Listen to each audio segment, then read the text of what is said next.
Assalamualaikum warahmatullahi wabarakatuh. Perkenalkan, nama saya Agung Kadek Windy, mahasiswi Prodi Manajemen Fakultas Ekonomi dan Bisnis Universitas Muhammadiyah Makassar.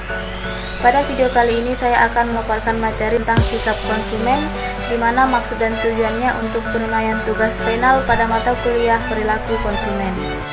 Langsung saja, yang pertama yaitu sifat, fungsi, dan komponen-komponen.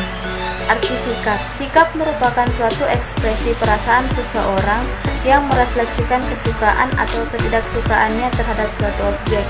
Definisi sikap yang paling sering digunakan dikemukakan oleh Gordon Allport, dikutip oleh Assail, yaitu sikap adalah predisposisi yang dipelajari untuk merespon suatu objek atau sekelompok objek dalam suatu cara yang menyenangkan atau tidak menyenangkan secara konsisten. Selanjutnya, sifat dan fungsi sikap. Sifat sikap. Sikap memiliki sifat, yaitu yang pertama, sikap adalah predisposisi yang dipelajari. Yang kedua, sikap memiliki konsistensi. Dan yang ketiga, sikap terjadi di dalam sebuah situasi. Fungsi sifat. Selain memiliki sifat, sikap juga memiliki fungsi.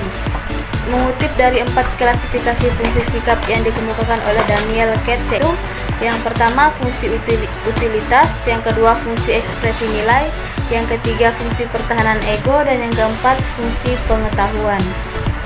Kemudian model sikap.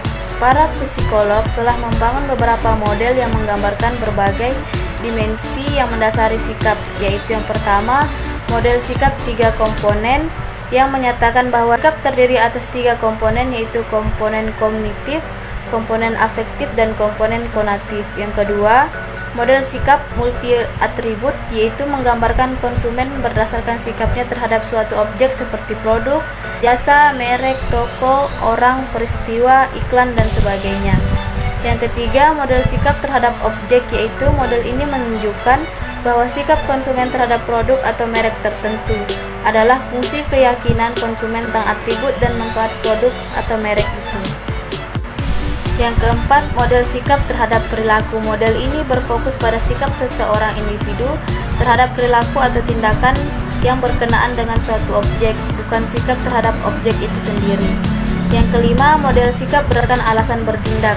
Modifikasi yang dilakukan dalam model ini adalah menentukan keyakinan sebagai konsekuensi yang dipersepsikan dari suatu tindakan, bukan keyakinan karena atribut tertentu dipersepsikan dimiliki oleh suatu merek.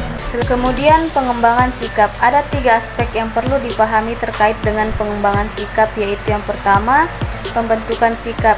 Sikap terbentuk dan berkembang sepanjang waktu melalui sebuah proses pembelajaran.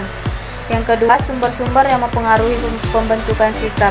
Ada beberapa sumber yang mempengaruhi pembentukan dan pengembangan sikap, yaitu keluarga, teman sebaya, pengalaman pribadi, dan informasi yang diperoleh dari sumber komersial dan non-komersial.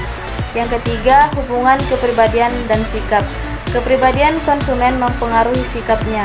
Sifat-sifat kepribadian seperti agresif, extraversion, dan sebagainya mempengaruhi sikap terhadap mereka dan terhadap produk. Dan yang terakhir, peran sikap dalam merumuskan strategi pemasaran. Pemahaman pemasaran terhadap sikap konsumen dapat membantu strategi pemasaran dalam hal yang pertama, mengidentifikasi segmen berdasarkan manfaat. Segmen pasar dapat diidentifikasi berdasarkan manfaat yang diinginkan atau dicari oleh konsumen. Yang kedua, mengembangkan produk. Sikap merupakan hal yang krusial dalam mengevaluasi segala promosi alternatif bagi produk baru. Dan yang ketiga, mengembangkan dan mengevaluasi strategi promosi. Mungkin itu saja materi yang dapat saya sampaikan. Kurang dan lebihnya mohon dimaafkan. Wassalamualaikum warahmatullahi wabarakatuh.